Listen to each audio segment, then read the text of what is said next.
Hey guys, welcome and ting and ting and ting. And today we're going to be watching one that was suggested to me by someone. And this one is called Dacopathy, a Romanian Dacia conspiracy theory.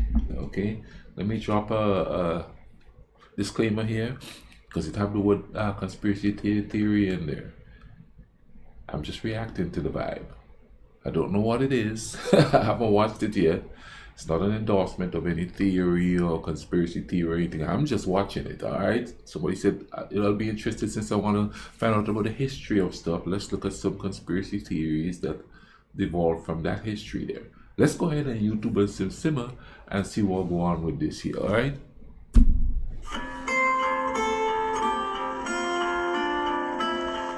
Something really weird is happening in Romania. But what's even weirder is how I found this out.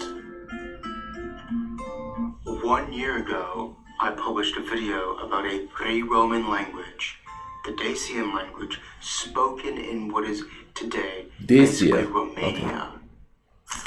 And I began to get some very strange comments under this video. Tablets, mysterious Vatican letters locked away hiding the true history, Trojan columns, Eurasian steppe empires, and even weirder, conspiracies around ruling the Roman Empire. Then the video spiked, it blew up, it got like 75,000 views in August. And I realized I had stumbled unknowingly into an entire social ecosystem of Romanian nationalist through Dacian conspiracy theories. What was this thing? And I began reading about this. These people call themselves Dacologists, and the study of this field, Dacology. I'm Benjamin, and this rabbit hole goes deep.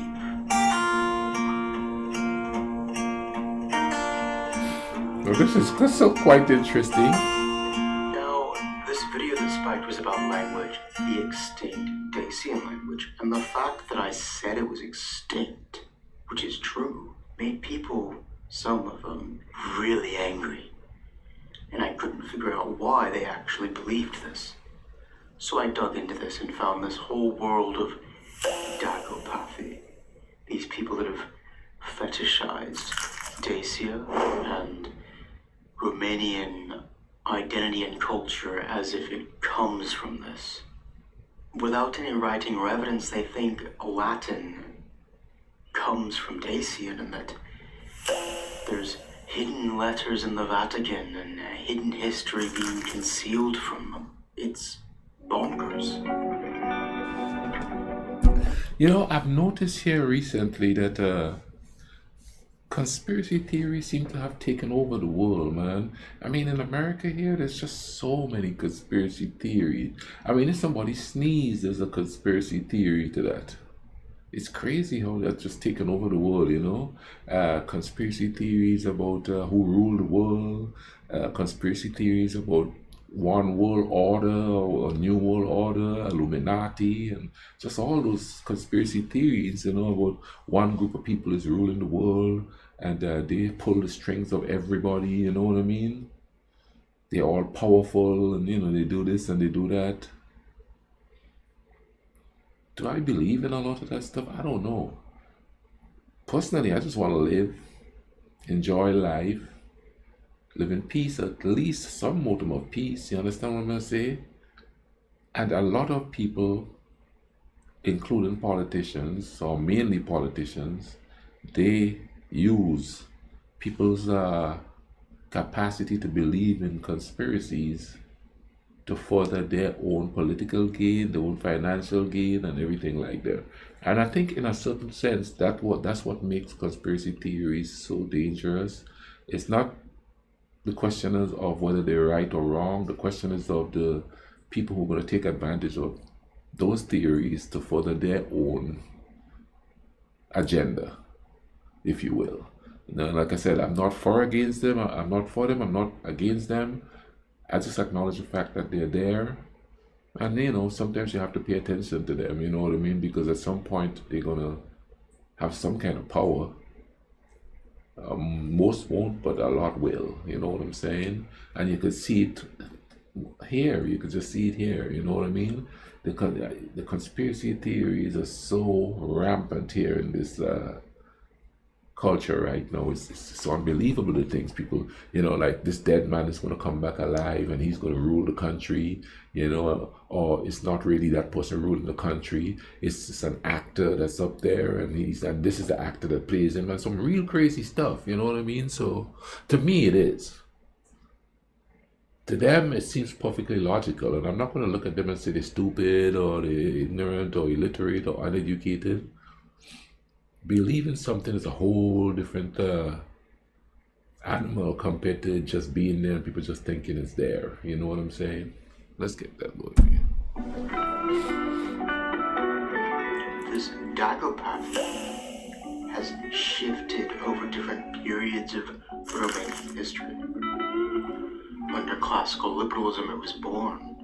It obtained eccentricities under constitutional monarchy. It grew a spiritual side under fascism.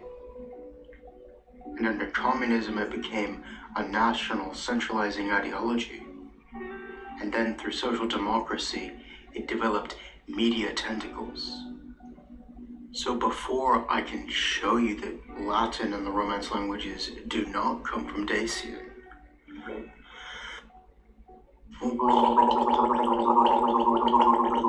so this is 2 episodes. In this one, I'm going into Dacopathy, where it comes from, how it formed, how it mutated over time. And then once we have that, and we can build on it, then I can disprove these crazy, chauvinistic conspiracy theories. And just show you plainly that Latin does not come from Dacian. But before I can explain the language bit, you need to understand why people have this cultural mania, this insanity in the first place. So in this video, I'm explaining Dacopathy.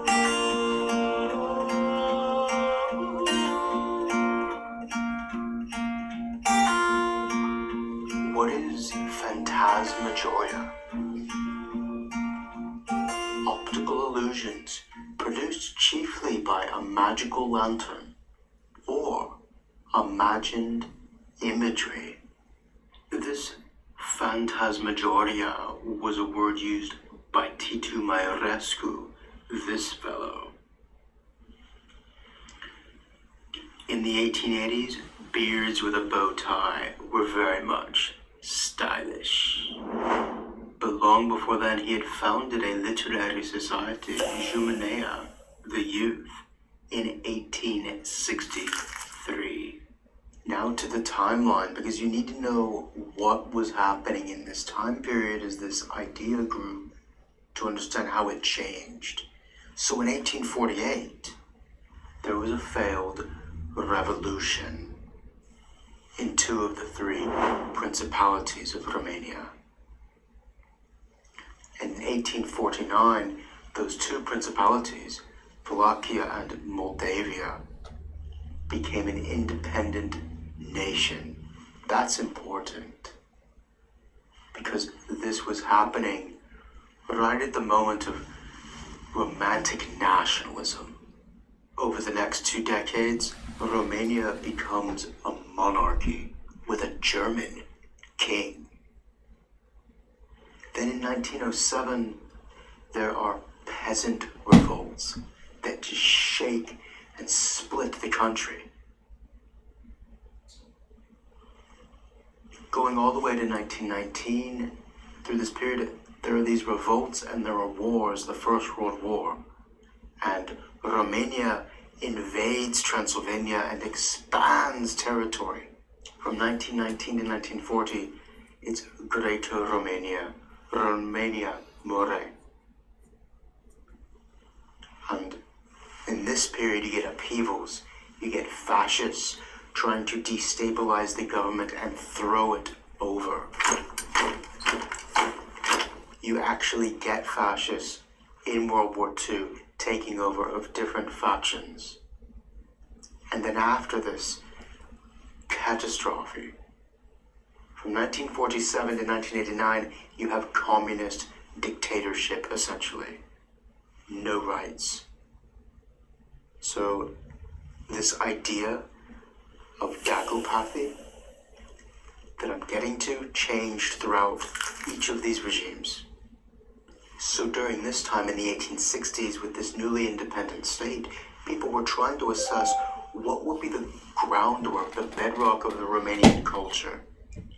And aristocrats, boyars, had gathered in Iași to determine what it would be under the heavy influence of German nationalism, by the way. And this is when something unpredictable happened. Back in the 16th century, it was reaching the end of the period in which Romanian princes, or this word, rebelled against Ottoman Turks and sultans rising up in revolt and fighting battles and wars with them. But one of the last rulers to do so was Ioan. I find it interesting that Wales and Romania both have this name. But cel complete, the terrible. He was in the north, around Iași. That's important for later. And he rose up in revolt against the Ottoman Empire.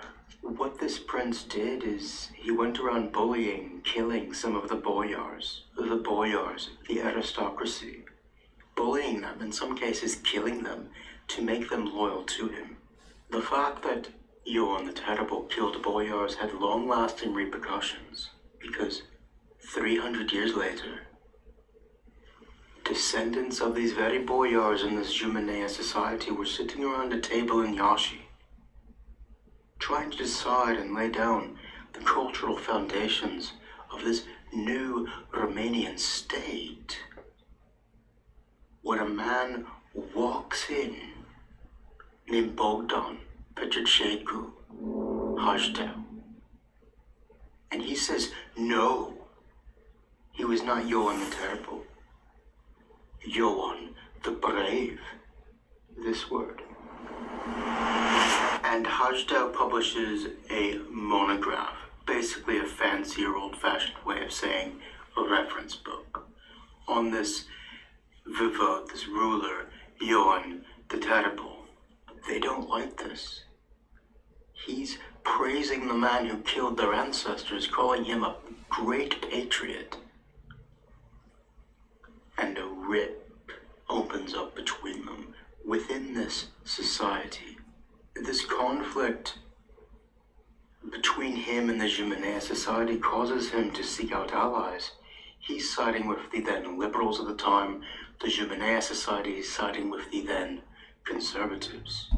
See, this is all seems as a result of politics, man, or as I call it, politics.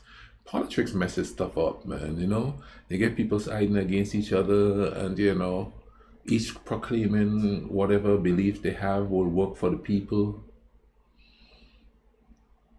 And if people are struggling and suffering and doing all of that in a certain period of time, they tend to believe anything if they want to get out of the predicament they're under. So if it's a dire predicament, it's easy to manipulate them into believing pretty much anything. Now, sometimes, and I have to say it, especially in this place where I am, a lot of the predicaments that people think they're in is solely thought of by people who want to manipulate the system, manipulate people politically, because that's how they keep power. They get the votes, and if they get the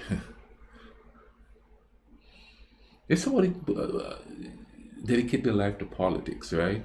If they know they're only there for a certain amount of time and they could never go back, that wouldn't happen as much. But if they could keep getting re-elected and re-elected and re-elected, then they're going to do anything to keep getting re-elected because that is their job.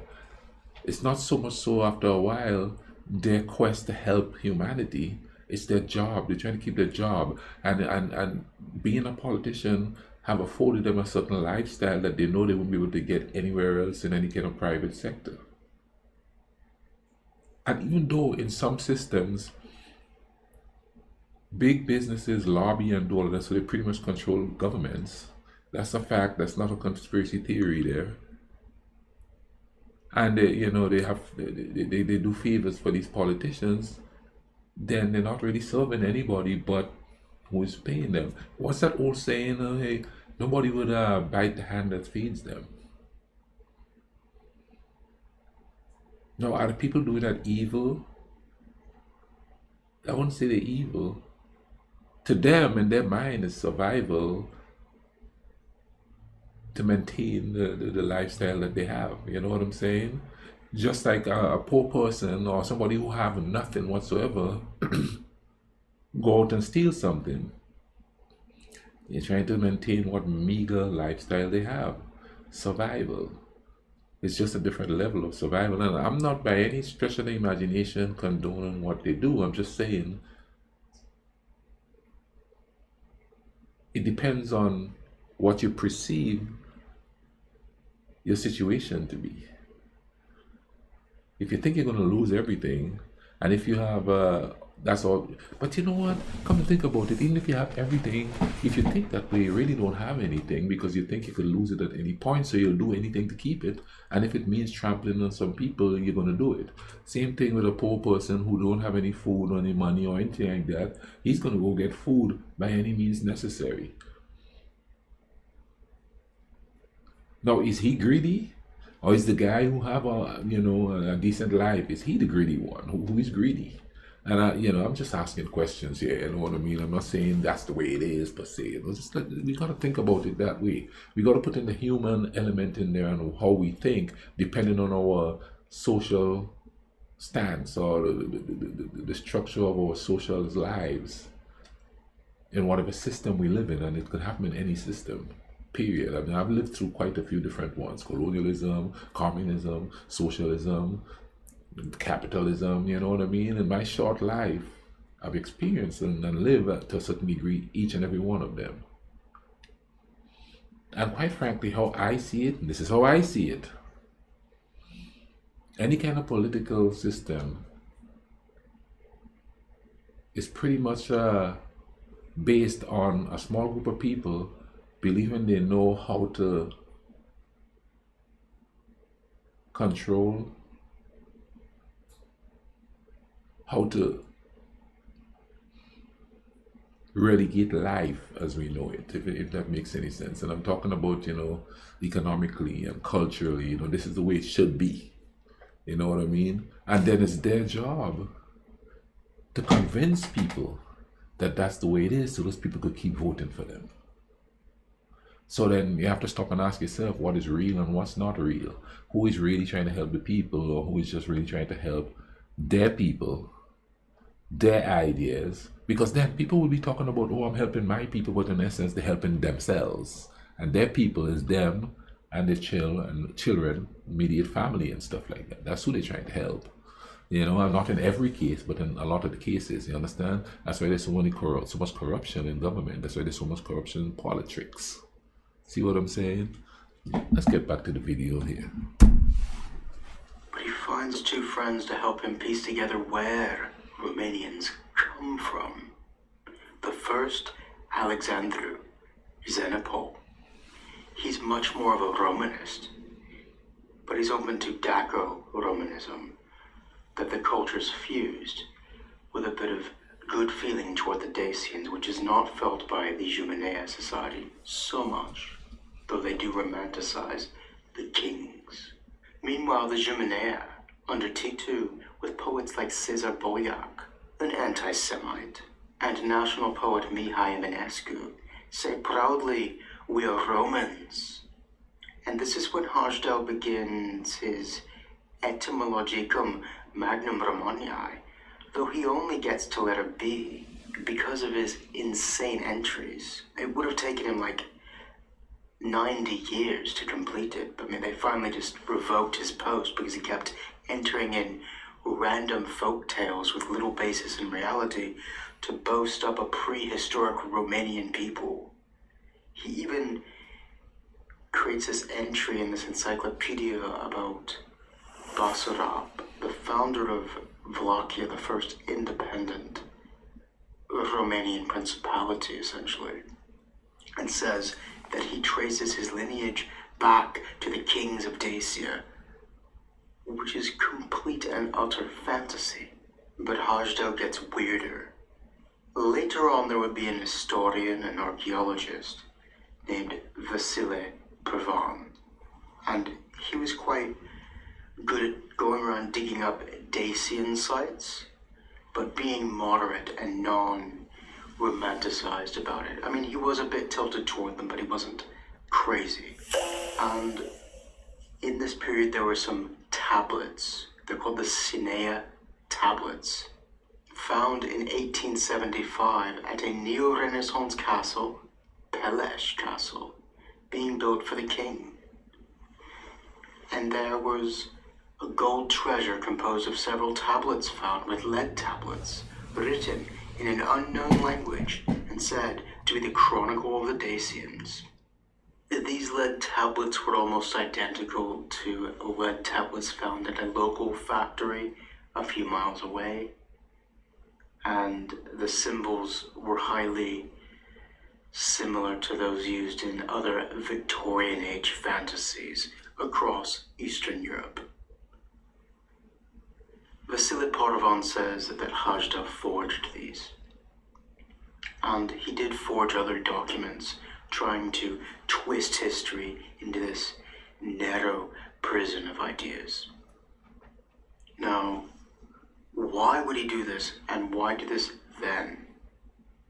Because around the same time, he was in this Romanian society, the Romanian Academy, in the social circle there in the 1870s.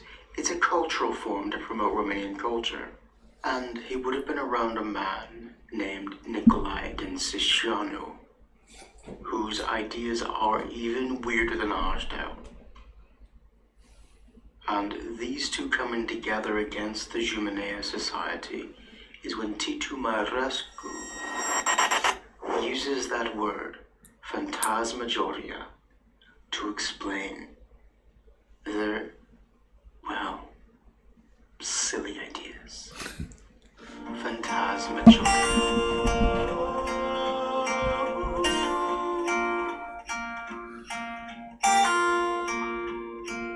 Now, before I go further, I need to explain a few terms. The author Dan Alex calls this Dacopathy, this aggrandizing Dacia over the historical realities of Romanian history. Academics also call this Dacomania, and Thraco or Tracomania for Thrace, but also Protocrenismo. Protocrenismo, meaning the before time. This has often been called that. I'm with Dan Alex in this. I'm calling it Dacopathy here. In 1913, this rabbit hole gets a lot deeper. Shortly after Nicolae Dinsișanu's death, a book is published of his called Dacia Preistorica. And what's in this book is crazy. Dan Alex calls this book Mystical Delirium. Mystical Delirium. Oh, that's nice. What's inside of it? This book is Stargate level crazy, where they find a space portal in the desert linked to the other side of the universe, which explains the dawning of human technology and civilization. But unlike Stargate, which is a film, it's harmless. These people believe that what's in this book, Dacia Preistorica, is real. and they're unable to differentiate between fiction and reality. This book is essentially a 1,200-page rant about the glories of Romania from a prehistoric viewpoint, of a Pelasgian empire that covered most of Europe and Eurasia. And get this, governed by Uranus and Saturn, yes. Like I said, fantasy, fiction, Stargate stuff.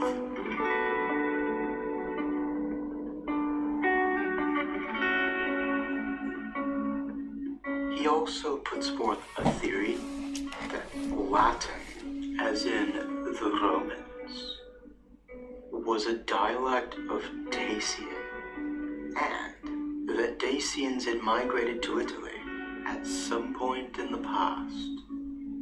When?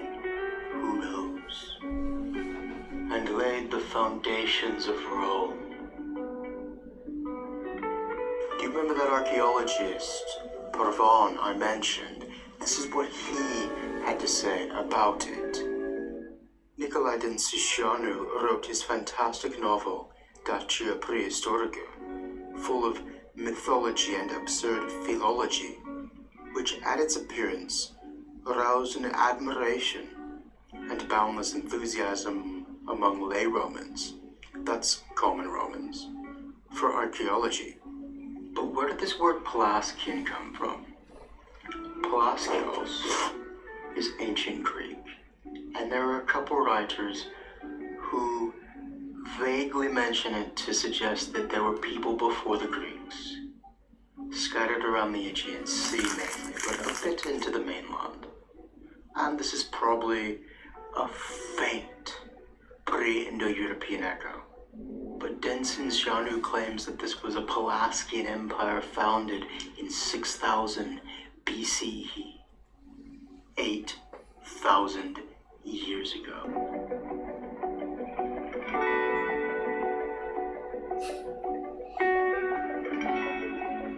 The guy narrating is kind of funny. Do you see what's going on here? He's saying Dacians are Romanians who still speak the same language, with also having the inheritance of ancient Greece, spawning them practically, and Rome and the Roman Empire having right to all of their cultural produce as being theirs rather than the Latins, whilst also conquering the Eurasian steppe.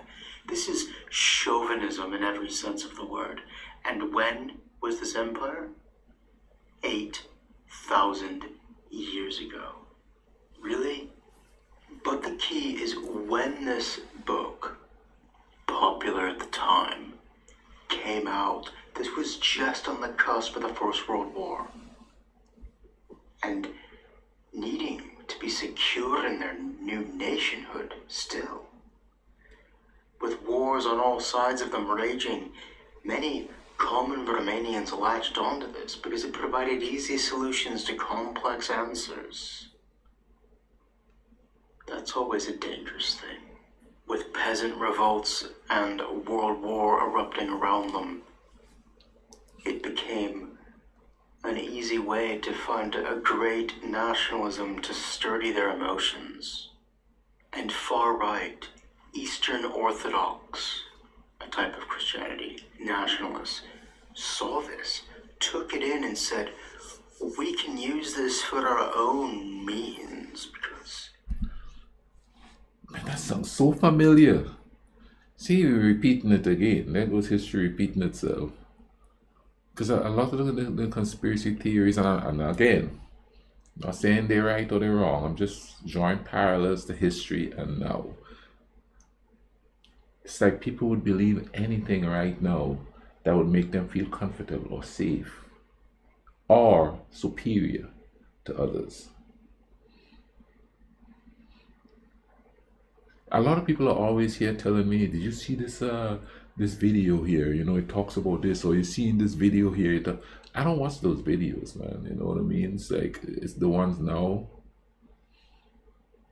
I don't. And I'm not saying it's not reality, but from my perspective, what I see reality is of is we're here. We ain't going nowhere. We never all going to be the same. We're all going to have different ideologies. And if you believe in a God or anything, and you believe in an afterlife and the glories that come with it, what little time we have here, well, let's just live and let live. Don't try to put your ideas on another person. Somebody had put in a comment, who are you to tell us how to live? Man, I'm not telling you how to live. You do you. I'm just saying what I see from my perspective. If what I say makes sense to you, that's fine. If it doesn't, that's all right. I'm not trying to tell anybody how to live, because I'm one that don't like people telling me how to live. However, if the way I live is going to affect somebody else adversely, then I'm going to go ahead and go, okay, how do I not affect somebody else's life negatively? Because for me, life is living and learning how to live with others so that we all could be comfortable, enjoy this world that we have, this beautiful world with beautiful things in it, beautiful cultures, different foods, different everything that we all could enjoy and get to know each other through those things, through the food and stuff like that. You know, through the culture, the dance, the song. You know, not try to get each other to believe what each other believe in. Just enjoy the fact that they're different. They're human beings, regardless to what they believe. If that's what you believe, fine, you believe it. Don't try to get me to believe it. What you believe is what you believe. That's cool with me. I get a lot of comments where people are like, you know, this history is fake and this history is fake and stuff like that, you know. But then again, you gotta ask yourself, with what history doesn't have a little bit of fantasy in it?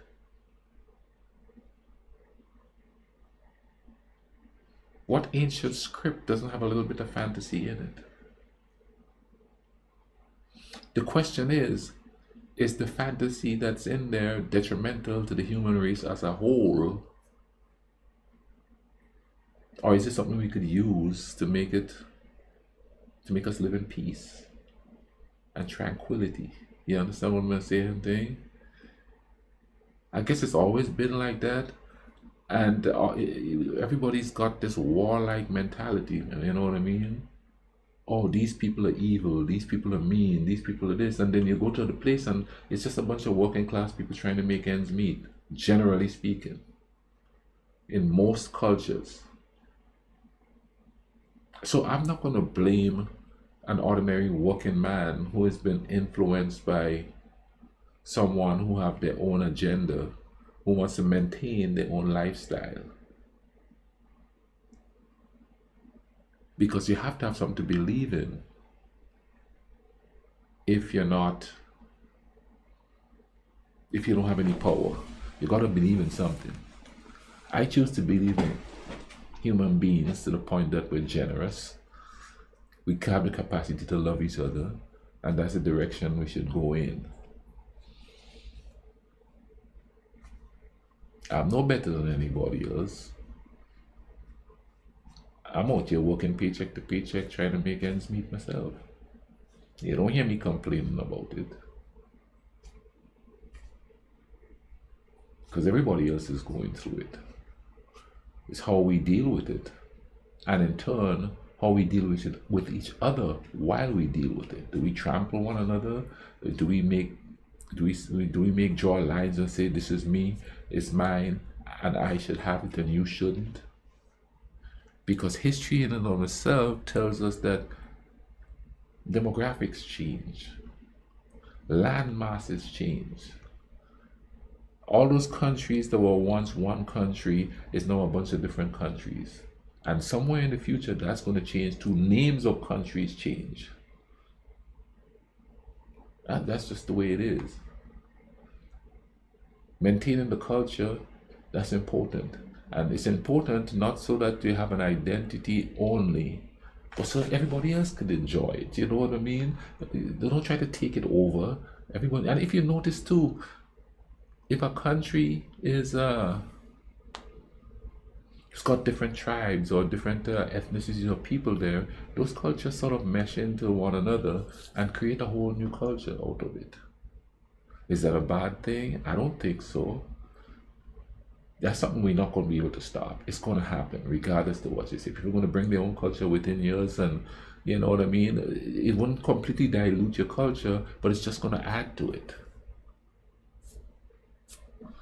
I know that happened in the Caribbean. Like you know, for a while there was strictly an African influence culture, and then when everybody else started coming, and I'm talking about after the Native Americans because they pretty much kill out that culture right there.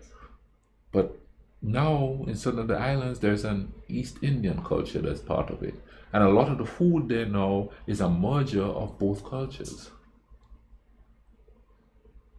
You know, and with all the different people moving to the islands and stuff, they're bringing their own culture. They're like, we have Irish culture there. You know, we have the British, we have the Spanish, we still have a little bit of the natives that were there, the Araks and the Caribs. You know, still have a little bit about the way they cook food and they do stuff like that. It's still there. We just don't know it. But most of us don't because we don't pay attention to the history. We just think that we did it, but we didn't. It came from somewhere else. You know what I mean? And the sooner we start realizing that's what's happening, we could live in peace. I believe. That's my belief.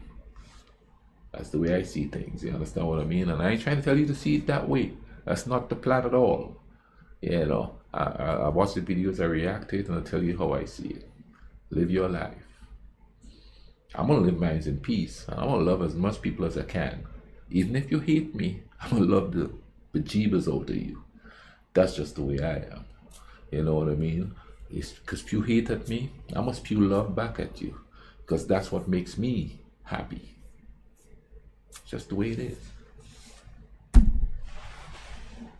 We can say that we're defending an ancient, glorious nation, trying to restore it. We can use this as a tool of political propaganda. And they even began seeing figures which could give them a predecessor to Jesus. This wouldn't really go well for Romania's Jewish community.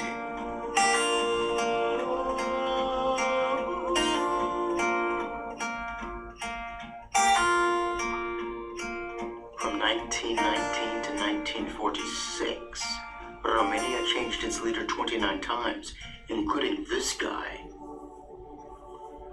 With this party, with this flag, who were in power before the Nazis even started the war, including this ultra-religious guy. Oh, that's beautiful. Some conservatives, some liberals, and military generals, including Ioan Antonescu, who's important and who we'll get back to. Despite all of these upheavals, Romania between the wars was quite big. It was bigger than the present day. And with an ethno-nationalism sweeping Europe, they got caught up in this, and Dacia was an answer.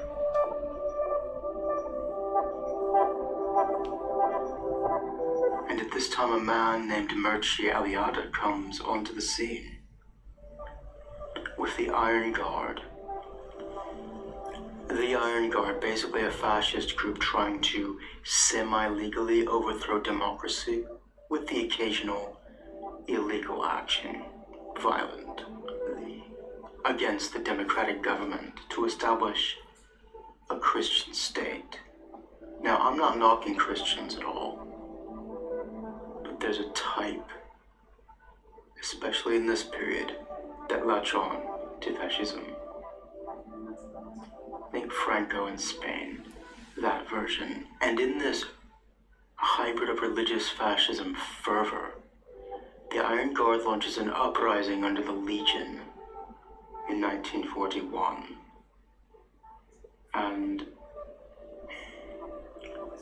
they kill 125 Jews by imitating kosher dietary laws with meat, putting them on meat hooks, and slicing them in certain ways.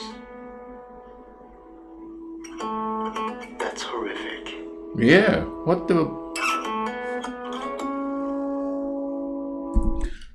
When you start doing stuff like that, you've lost all sense of humanity. That's just crazy there.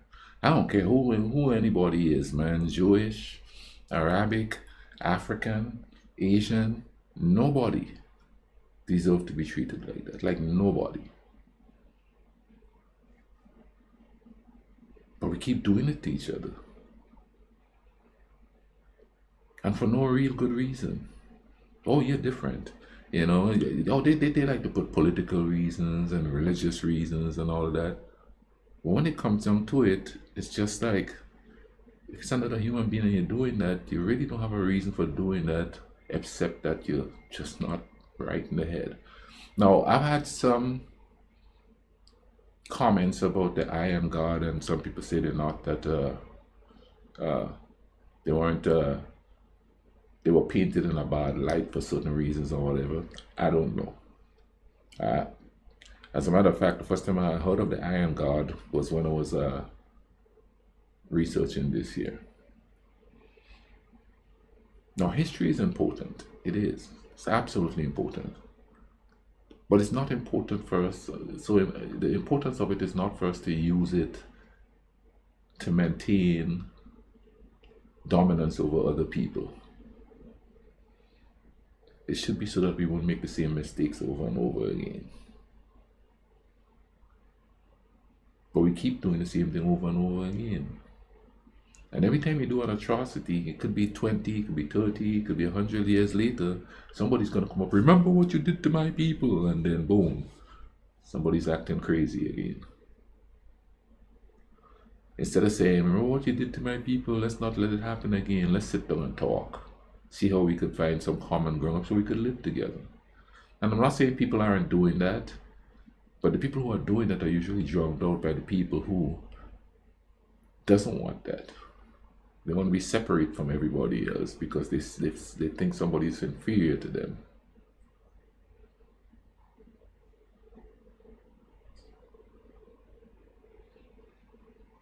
And let's get back to this here.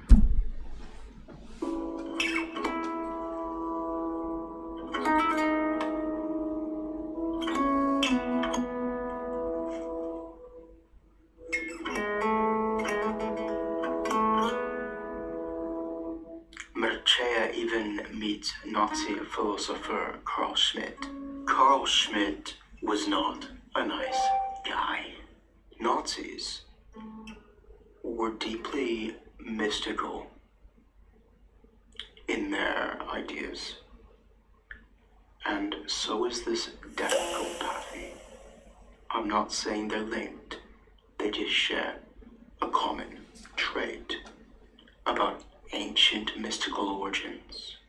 But the point is, with this orthodox fascism going on, Mircea Eliade was preoccupied with the pre-Roman cult of a Thracian deity called Zamoxis. Now, he took for this a monotheism, supposed monotheism, which didn't actually exist. And then he attached this onto being a predecessor of Jesus. If Jesus went down for 3 days, Zamoxis will go down for 3 years under the earth and come back up. Zamoxis is reinvented by Mircea.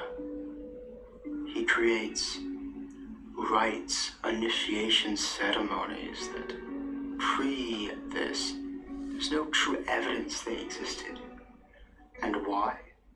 Because he's giving this fascistic philosophy a spiritual side so that the Iron Guard and these type people can say, we're defending the roots of an ancient faith with a glorious tradition. He even expands upon a myth about a sphinx-like rock formation in the Bucec Mountains, saying that this is the holy mountain, Kogayonon, and that Zamoxis went into the caves underneath this. And he creates like a mythical cult around these tunnels, these caves. He's taking a few words written by the historian Herodotus, blowing them all out of proportion to inject spirituality into fascistic sensibilities. And he's using the fantasy of Dacopathy to provide this spiritual narrative so that Romanian Orthodox fascism can claim defense of an ancient spiritual tradition. A tradition which never existed, of course. Okay, you see, this is in a gosh, I don't know how to put it other than a psychological rabbit hole in and of itself there, you understand? Because I've done something on Zimosis, I do believe it's the way you pronounce it. I've done a couple of videos on that, and some people actually believe that this was an ancient religion, of Romanian religion. I don't know. I'm neither here nor there about it, you know what I mean? People could, like I said, just leave what you want, as long as it's peaceful and it doesn't infringe on other people's existence, positive existence. Now, here's what I want to say about that, okay? You have two different sides when it comes to things like that. And each side is trying to debunk, dehumanize, devalue each side. And in that debate, reality and fiction kind of gets muddled up. Sometimes, not all the time.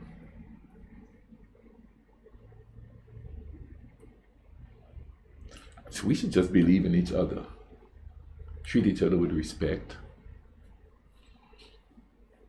take care of each other. I have no political affiliations, and to a certain degree I don't really have any religious affiliations. But I do know when I walk out that door, I say good morning to a human being. A human being smiles at me when I walk out the door, and I'm not a humanist by any stretch of the imagination. This is what I am. Pinch me, I'm human. I live, I die, I cry, I work, I see that every day.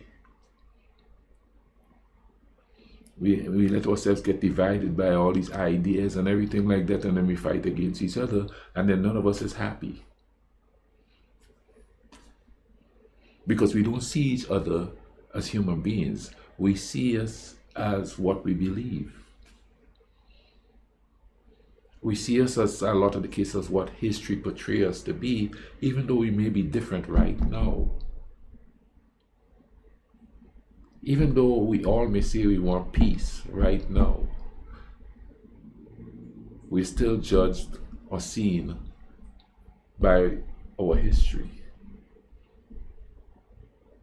History that we don't really have anything to do with because it's already gone. They say, don't sweat the past so much. You know what I mean? Work on making the present, live in the present, better. Now, if you pay attention to what's in the present, logically, that's what's going to shape the future. I mean, that's just a given there. So if in the present, we start loving each other, treating each other with respect, that's what's going to happen in the future. Those are the type of mistakes we should make. Like I said, I ain't telling nobody how to live. I've been through some stuff in my life, just as much as other people. 2 revolutions, a war. I migrated to this country, did a lot of traveling. So it's not like I'm here just spewing stuff, you know what I'm saying? I kind of have a little bit of experience. And the experiences that I've had is what shaped the way I see the world. But I don't see it as other people see it. I'm proud of where I'm from. I'm Grenadian. You see me when I do some Grenadian stuff. But I guarantee you, if Grenada does something that's going to infringe on the other island next to mine, I'm going to say, No, no, no, no, no, no. What it boils down to, we all human beings and we all want to live a peaceful life. Everybody does. It's just how we go about doing that. That's the important part.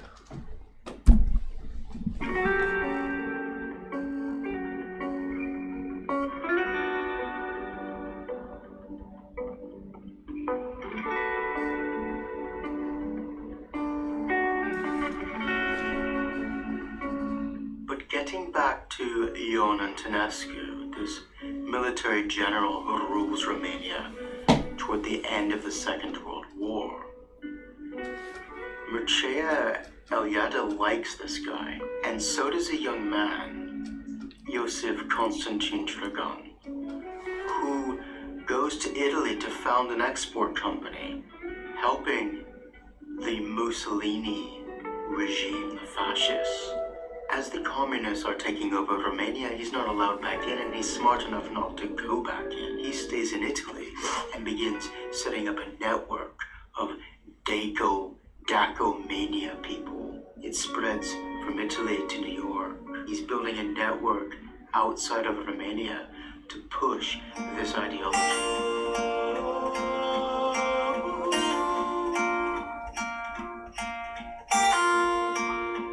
Between 1947 and 1989, between 1 and 2 million Romanians were murdered by the communist regime. And the first of these tyrants was named Petru Groza. And he had this to say about the ancient Dacian king, Decebal. My last king was Decebalus, after whose death I became a Republican. So the communist regime is not throwing out Dacopathy. It's changing it to suit its ideological and insane class war, oppressed dynamic in order to control people.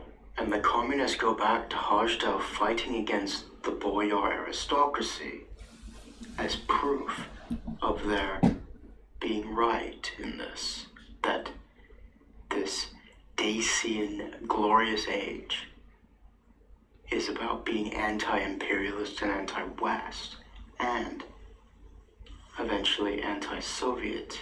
And it's interesting that communists are essentially usually atheists, but they don't throw out this cult of Zamoxis.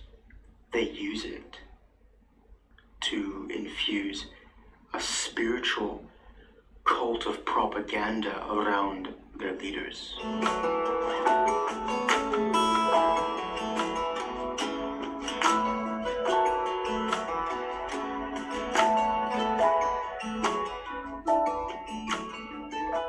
And in 1961, something strange happens.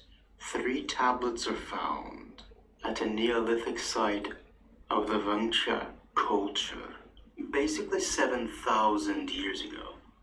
Tataria tablets. The workers at this site bake these tablets in order to protect them, meaning that after they do this, we cannot properly carbon date them. Handy, huh? And these are largely likely a forgery, also considering that the symbols used were popular in Romanian literature at the time, echoing Sumeria, present-day Iraq. And besides, this was under a communist regime, and we cannot take seriously, for truth, anything a communist government says, can we? So we kind of see from what point of view this is coming from, and I think in a way, a lot of people are starting to get to that point. What government can you take stuff for the truth anymore? When a person is a career politician, after a while, that's his job. He's going to try to protect his job. What truth? Oh, you know what I'm saying? Politics should be like a calling to help people if you're going to rule them. Not a job. Not a career where somebody want to keep it. So, it's the job. It's kind of like going to work at the grocery store. You want to keep your job. So you're going to total lie of who is controlling the job you have. If you're getting paid by somebody, you're making more money by somebody else other than the people you're supposed to uh, uh, govern, whose interests are you going to be liking to help? So you could say communism, they lie. That man, all party tricksters lie. Well, let me walk that back a bit. Not all of them lie. But come on, we know, you know what I'm saying. They lie. It doesn't matter the system. It does not matter the system. And so, that's why I said I'm right down the middle. I'm not taking any sides because I don't believe anything anybody say unless I see action speaks louder than words. If you're going to talk the talk, I want to see when you're walking it, the step behind you, what you left is actually there that you say you're going to do. Not just lip action, you know what I mean? And everybody's, this side, that side, the other side. Now, let me ask you this, how are you living? How are you living? In either system, how are you living? And most importantly, how is your neighbor living?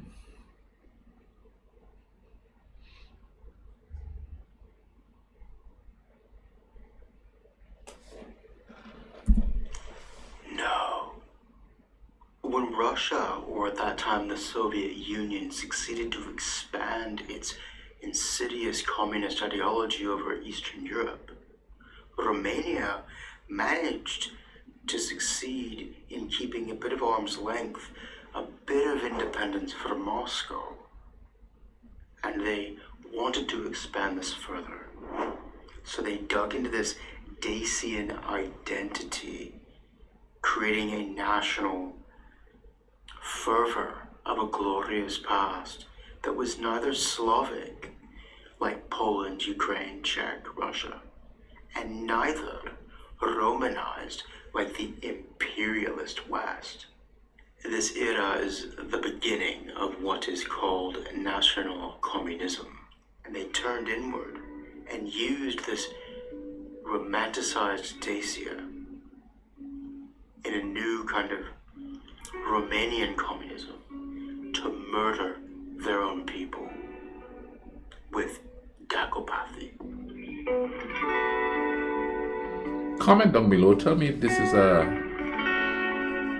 what happened. Some people are still alive that went through that. In 1971, Ceausescu gives a speech, a grand speech called the July Thesis. And this is important because he echoes a centralized, inward-looking state cult of personality. Murals of Dacian nationalism begin appearing to remind people of their glorious past. And in 1974, Edgar Papu coined the term proto-Cronismo for Dacianism, which means the before time. And the dictator Ceausescu, in the same time, changes his post from president of the state council to complete executive control as president of the Socialist Republic of Romania, which was not a republic, of course.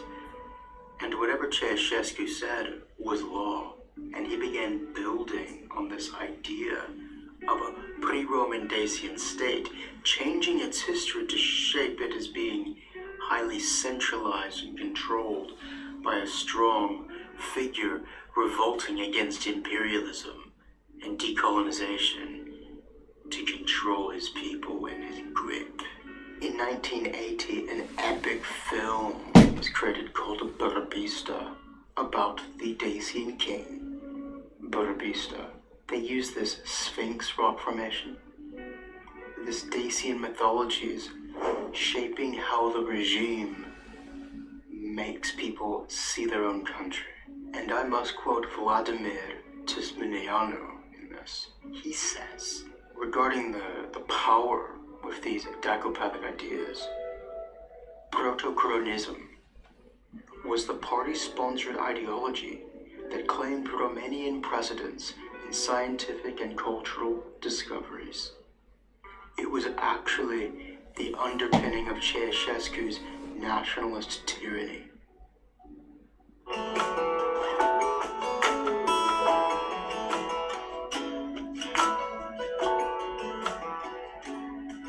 During the communist era, Joseph Constantine Dragan had gone to Italy and built a network promoting his Dacopathic beliefs, and he was now worth over $800 million.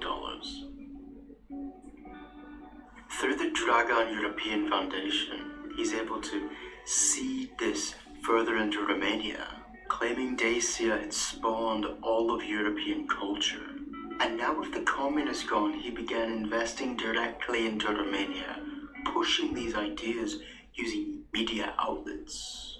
2 publishing houses, a private university, a weekly newspaper, a television station, a radio station, a daily newspaper. And then he pays to build this. Kipo Regelui Dak Decibel, the face of the Dacian King Decibel, a 55 meters high sculpture above the river Danube.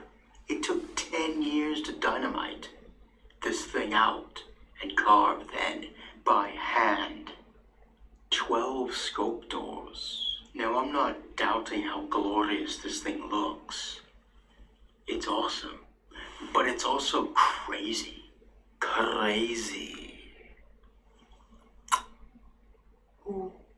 But the craziest part is not that he built this ecosystem to promote his beliefs and push it into society. It's that he had a protege to carry on this work after him. Napoleon. No, not that Napoleon. Savescu. Together, Savescu and Dragan built this magazine to promote these Dacopathic ideas. Noi Daci, we Dacians. And they organized a yearly International Congress of Dacology.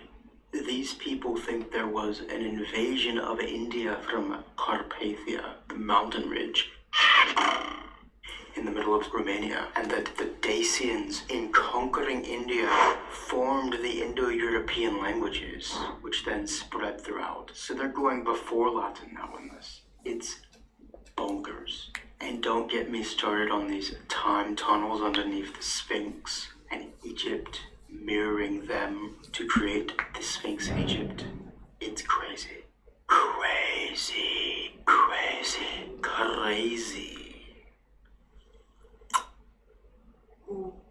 That's Dacopathy. If you enjoy this content, please consider helping by way of... Wow. That was a lot to take in. Man, I hope you guys enjoyed watching this with me. And I'll say it again. I just believe in the human spirit, human beings. Do I believe there's a higher power? Sure, I believe there's a higher power.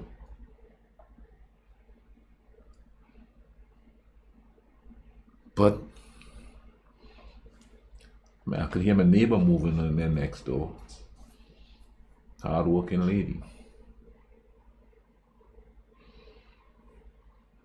I go to work with my co-workers every day. Hard-working people. In the moment, I try to keep them happy.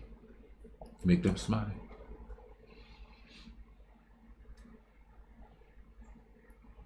From moment to moment, that's how I want to live. You know what I mean? That's the best way to live, you know? My past, I can't fix that. I'm not a cat. I can't lap up spilled milk. I can, but I'm not going to. But you know what I mean? Let's just look at each other and go, hey man, there's a mirror image. You may be a different color, you know, different ideology, different religion, but we all have the same heart, blood, You know what I mean? We might have different bone structures, but it's the same kind of skeletal. So physically speaking, we are the same. We create ideologies not just to differentiate ourselves, but to put some order in our lives. If you want to put that order in your life where you are, that's fine. Don't try to push it on somebody else, because once you start doing that, you're not trying to make those people better. You're trying to shape them in your own image and likeness, so that you could either get something for them or control them or have them be your worker bees. And I'm not saying, so there's been in the past some people try to help people. They probably do. But if somebody's happy where they are, it's kind of like the people who are living in the jungles of South America who does not want to be bothered. Somebody told me, oh, you're romanticizing it, you know, those people living in the... Well, if they're happy there, who are you to go in there and tell them, no, you're not happy? We're going to make you happy by bringing you cell phones and television and all that. If they're happy there running around in the jungle in loincloths with bow and arrows and, you know, and their entertainment is doing that, and they're happy doing it, who are you to go in there and tell them, no, that's uncivilized? If they're happy, leave them alone. Obviously, the way they live is not a burden on them if they're happy where they are. Anyway, man, I hope you guys enjoyed this with me. I'll leave a link to this video in the description, you know what I mean, so you all could go check it out. I'll also leave other links to videos on Romania that I've reacted to. Thank you all for watching it with me, and if you enjoyed this reaction, just go ahead and subscribe. Hit the notification bell so you know, when I'm coming out with a new video. Also, drop a like on there, share the video, have conversation without name calling and insulting and all of that stuff. Have a conversation, all right? You all take care of each other. Cool runnings.